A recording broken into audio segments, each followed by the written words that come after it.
বৌদ্ধবিহার হলো একটি ধর্মীয় স্থান যা মূলত বৌদ্ধ ধর্মের সাধনা ও শিক্ষা প্রচারের জন্য ব্যবহৃত হয়। এই বিহারগুলি মূলত ধর্মীয় উপাসনা, শিক্ষা, ধ্যান এবং সাধনার জন্য প্রতিষ্ঠিত হয়, যেখানে বৌদ্ধ ভিক্ষুরা তাদের দৈনন্দিন কার্যক্রম পরিচালনা করেন। বাংলাদেশের বিভিন্ন অঞ্চলে, বিশেষ করে চট্টগ্রামের পাহাড়ি এলাকায় বৌদ্ধ বিহারের উপস্থিতি বেশ লক্ষণীয়। এগুলোর নির্মাণশৈলী ও ব্যবহৃত উপকরণ তাদের স্থাপত্যের গুরুত্ব ও ঐতিহ্যকে প্রমাণিত করে।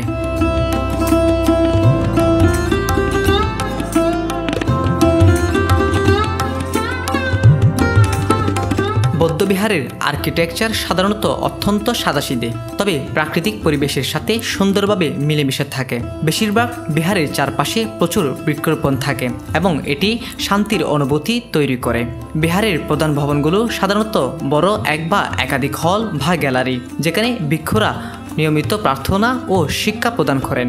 এছাড়াও বিহারের আশেপাশে ছোট ছোট কক্ষে ধর্মীয় শিক্ষা প্রদান ও ব্যক্তিগত ধ্যানের জন্য স্থান থাকে।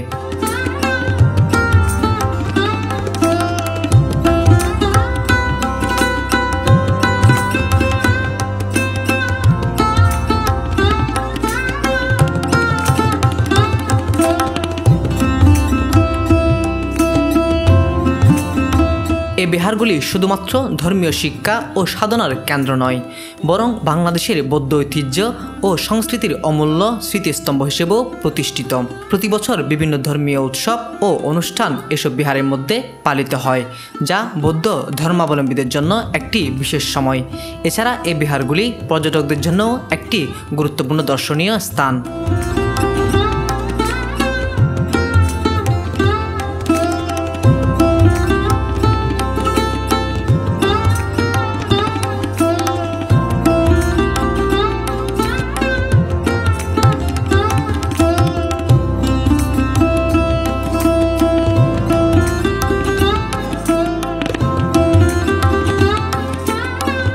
আমরা যেখানে দাঁড়িয়ে আছি এটি চট্টগ্রামের রাউজান উপজেলার কদলপুর গ্রামে অবস্থিত একটি প্রাচীন বৌদ্ধ মন্দির, কদলপুর সুধর্মানন্দ বৌদ্ধ বিহার। এটি প্রায় 2 শতাব্দী প্রাচীন এবং বাংলাদেশের বৌদ্ধ সম্প্রদায়ের জন্য একটি গুরুত্বপূর্ণ ধর্মীয় ও সাংস্কৃতিক কেন্দ্র।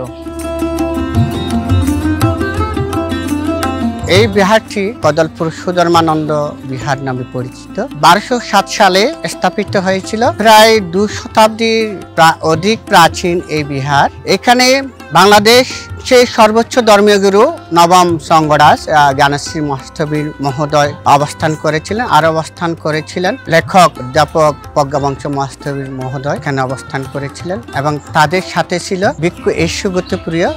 সেই সময় 1986 সালে তারা যখন এখানে অবস্থান করেছিলেন, তখন এই কদলপুর সুধর্মানন্দ বিহার এটাকে ঘিরে বিটিসি কমপ্লেক্স মানে বাংলাদেশ ভিক্ষু প্রশিক্ষণ কেন্দ্র নামে একটি ভিক্ষু প্রশিক্ষণ কেন্দ্র করা হয়।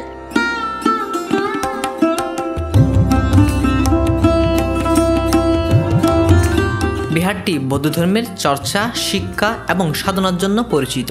এখানে নিয়মিত ধর্মীয় অনুষ্ঠান, পূজা এবং বৌদ্ধ বন্দনার আয়োজন করা হয়। বিশেষ করে সন্ধ্যাকালীন সমবেত বৌদ্ধ বন্দনা অত্যন্ত জনপ্রিয়।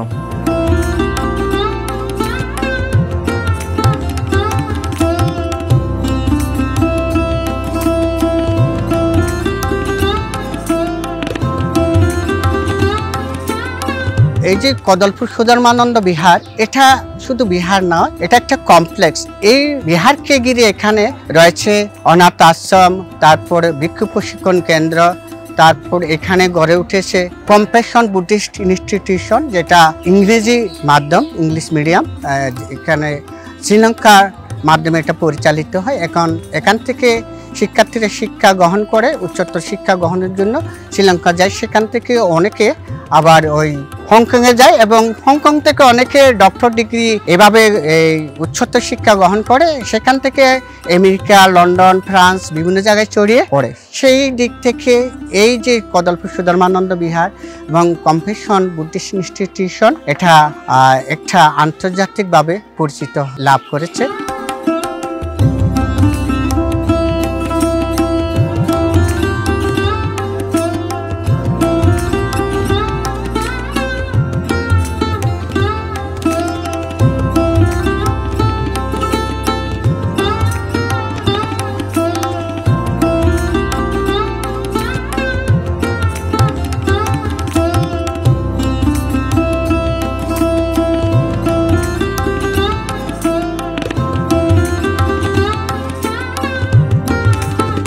সবাইকে নমস্কার। আমার বাড়ি রাঙ্গুনিয়া। আমি এখানকার কদলপুর সুদর্মানন্দ বিহারে থাকি। এখানে আমাদের একটা পড়ালেখার সুযোগ সুবিধা রয়েছে, যেমন এসএসসি পাস করবো তখন আমাদের জন্য এখানে একটা ডিপ্লোমার ব্যবস্থা রয়েছে, ইংলিশ ডিপ্লোমা, যেটা পড়ার মাধ্যমে আপনি যদি ভালো রেজাল্ট করতে পারেন তাহলে আপনাকে এখান থেকে শ্রীলঙ্কা ওইখানে আপনি পড়ালেখা করে হংকং গিয়ে প্রফেসর অথবা আপনি যে কোনো বিষয় নিয়ে পড়ালেখা করে প্রফেসর অথবা টিচার হতে পারবেন। আমাদের এখানে বিভিন্ন ধর্মীয়ভাবে বিভিন্ন কাজকর্ম হয়, যেমন প্রত্যেক শুক্রবারে একটা ক্লাস হয়, এই দুপুর 1টা থেকে শুরু করে 4টা, 4:30 পর্যন্ত। ওইটাকে আমরা কচিকাচা নামে বলি। ওইটার ওইখানে আমাদের বিভিন্ন ধর্মীয় শিক্ষা দিয়ে থাকে, যেমন কি কিভাবে সূত্রপাত করবে, বিভিন্ন ধর্মীয় শিক্ষা, ভিক্ষু সম্বন্ধে বিভিন্ন পারাজিকা ওইগুলা দিয়ে থাকে এখানে।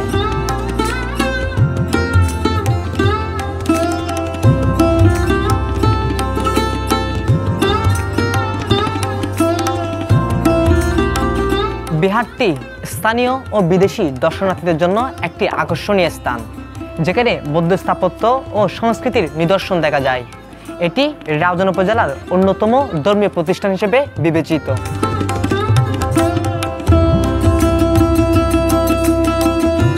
সময়ে সময়ে বিদেশিরা এখানে থাইল্যান্ড থেকে আসে, শ্রীলঙ্কা থেকে আসে, মালয়েশিয়া থেকে আসে এবং আরো এই হংকং থেকে আসে, এই বিহারে বিদেশ থেকেও আসে। এবং এই আমাদের কদলপুর গ্রামবাসী এবং বাংলাদেশের আরো আনাচে কানাচে যত বুদ্ধিস্ট আছে ওরা এখানে প্রার্থনা করতে আসে।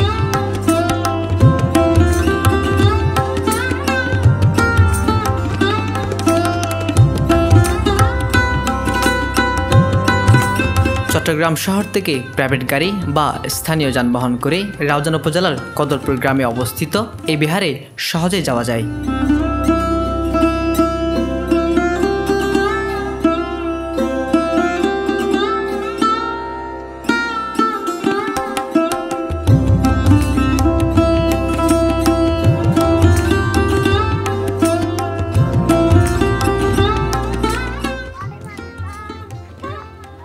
আব্দুল মাহাতাব ফুকন, কদলপুর টিভি।